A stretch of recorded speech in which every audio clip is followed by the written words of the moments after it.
The Premier League took a break for a month and a half. I was delighted. I thought I wouldn't have to be embarrassed with my predictions every week. But no, I've decided to do World Cup game week predictions. Usually I'll be doing these match day predictions one day before the match day. This match day prediction is 2 days before the match day. That's because tomorrow I'm posting an Ireland versus Malta preview, because instead of going to Qatar, we're playing Malta in a friendly. There are 16 games in match day 1, so I might as well hurry up with this intro. If you do enjoy the video, make sure to leave a like and subscribe if you are new. Qatar versus Ecuador. Ecuador do have the better side. To be honest with you, I could not name a single footballer from Qatar. How they got the World Cup is beyond me. Well, it's quite simple. Money. You have these great footballing countries, Brazil, Argentina, France, Germany, that have the stadiums, but no, give it to Qatar, who have to build 8 new stadiums. And you know what? I'm not going to give out about Qatar hosting the World Cup in the hopes that I get a little bit of the money. Just so I get a few extra quid, I reckon Qatar will win this game 1-0. The fact that they're the host, that'll carry them to a win versus Ecuador. Am I going to predict the goal scorer? No, I'm not, because again, I don't know a single footballer from Qatar. England versus Iran. Gareth Southgate kicks off his second World Cup as England manager. At centre-back, he has an options of a player that plays for the 7-time European champions AC Milan, a current Scudetto holder in Tomori. But no, actually, he didn't pick him. Instead, he picked the player that's head shape is like a fridge. James Maddison finally got his England call-up. He's decided to play at the World Cup instead of playing Malta away for Ireland. I don't rate Gareth Southgate as a manager, but surely he has the tactical knowledge and the players he has. He should be able to beat Iran. And, well, they are going to do that. England will win this game 2-0 thanks to 1 goal from Harry Kane and 1 from Phil Foden. Senegal versus the Netherlands. Sadio Mane misses Senegal's opener. Heartbreaking for him. Senegal struggled to score goals at AFCON. They're now missing Sadio Mane, and they're now up against a defence of Virgil van Dijk, Stefan de Vrij and Matthias de Ligt. Apologies to all my Senegalese fans. I doubt there's many. I doubt I have any fans, but Senegal will lose this game. It's going to be a 3-1 win for the Dutch. Cody Gakpo, Virgil van Dijk and Memphis Depay will score for the Netherlands, and for Senegal, Ismail Assar will score. The USA versus Wales. America have one of the youngest squads at the World Cup, the second youngest below Ghana. I do like this USA squad. They have a lot of talented players, but I just don't think they're quite ready. While Wales do have experience, and they also have a lot of young talent. Unless the Southgate disaster class occurs, England will top this group, so this game is a battle for second, but I reckon it will be a draw, a 1-1 draw at that. Captain America, the LeBron James of soccer, Christian Pulisic will score America's goal, while for Wales, who else to score but Gareth Bale? Argentina versus Saudi Arabia. Lionel Messi is in fantastic form this season, 29 goal involvements in all competitions. Considering it's Messi's last World Cup and he's usually on it for his country, I would be scared if I was a Saudi Arabian footballer. And I'm not even taking into account all the other fantastic Argentinian footballers. Argentina are going to win this game 3-0. Lionel Messi will score 2 and then 1 will come from Rodrigo de Paul. Denmark versus Tunisia, and Denmark are in really good form. They're definitely one of the dark horses for this World Cup, and I could see them going far. I'm really backing this Denmark side. I even said they'd top this group in my World Cup predictions, and so far none of my World Cup predictions have been wrong,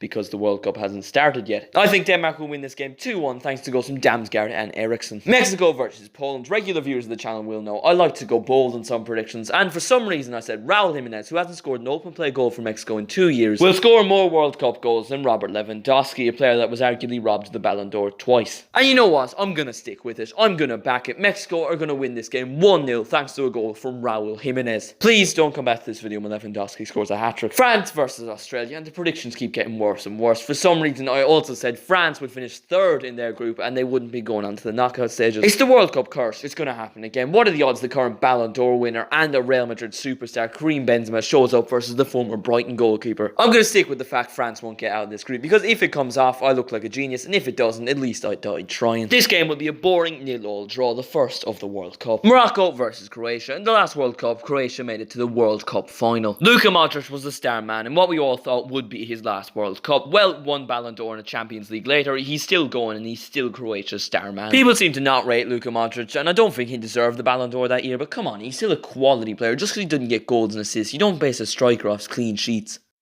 He's going to dazzle in this game, and I know I just said goals and assists don't matter for midfielders, but he is going to score in a 2-0 win for Croatia. Germany versus Japan. Leroy Sané wasn't in Germany's last World Cup squad. Now he is in it, and he has a point to prove. I think this is going to be a good World Cup for Germany. I reckon they'll get to about the semi-finals, and it's going to be a good World Cup for Leroy Sané. And he's going to score not once, but twice in his opening World Cup game, along with Thomas Muller in a 3-1 win for Germany. Spain versus Costa Rica. Luis Enrique has created a Twitch channel. That means he's a content creator, so 20 likes on this video and we'll get him on Matchday 2 predictions. I like the look of this Spain squad. I think you all know by now I absolutely love Gavi. I think he's fantastic. I've ordered myself a Spain World Cup jersey with Gavi on the back. I'm telling you lads, I look like a genius when he wins Young Player of the Tournament at this World Cup. Spain do struggle to score goals and they're up against Keylor Navas, a fantastic goalkeeper, but I do think Spain will win this game 2-0 thanks to a goal from Gavi and Alvaro Morata. Belgium versus Canada. And gone are the days we're going into a World Cup. Eden Hazard was Belgium's main man. Now it is Kevin De Bruyne, who is the best midfielder going to the World Cup. He's just an unbelievable footballer. He's absolutely fantastic. But can he do it for Belgium at this World Cup? I think so, in this game anyway. I reckon Belgium will win this game 2-0 thanks to goals from Kevin De Bruyne and Thomas Meunier. Switzerland versus Cameroon. Two good sides, both have good players, both in relatively decent form. I rate both of these teams, they're of equal calibre, so I reckon it's going to be a 1-1 draw. And in true Switzerland fashion, at a major tournament, Jordan Shaqiri is going to score a worldie. Whether it be a bicycle kick or a screamer from 90 yards, that's up to him to decide, but he always manages to score a beautiful goal in a major tournament. Uruguay versus South Korea. I don't know what it is about this Uruguay squad, but it makes me excited. You got the young players like Federico Valverde, Darwin Nunez. You also have experienced players like Suarez, Cavani, Godin, all very good players. In 2010, Luis Suarez knocked out Ghana in the World Cup after handballing the ball on the line. Then in 2014, Suarez again, he bit Chiellini. Then in 2018, well, not to the same calibre of the previous events, but they knocked out Portugal, one of the favourites for the World Cup. They always do something surprising in a World Cup, so I wouldn't be surprised if they go far in this World Cup, or, you know, Suarez bites someone again. Uruguay are going to start off their journey in Qatar off well with a 3-0 win versus South Korea. Goals will come from Nunez, Suarez and Fede Valverde. Portugal versus Ghana. Half of Ghana's squad have only decided they're actually from Ghana in the last 6 months. Imagine giving your all to get Ghana to the World Cup and then Callum Hudson-Odoi takes your World Cup spot. While with Portugal, it's Cristiano Ronaldo's last ever World Cup. How's he preparing for it? Well, he's spent most of the season on the bench and he did an interview with Piers Morgan basically giving out with everyone at Man United.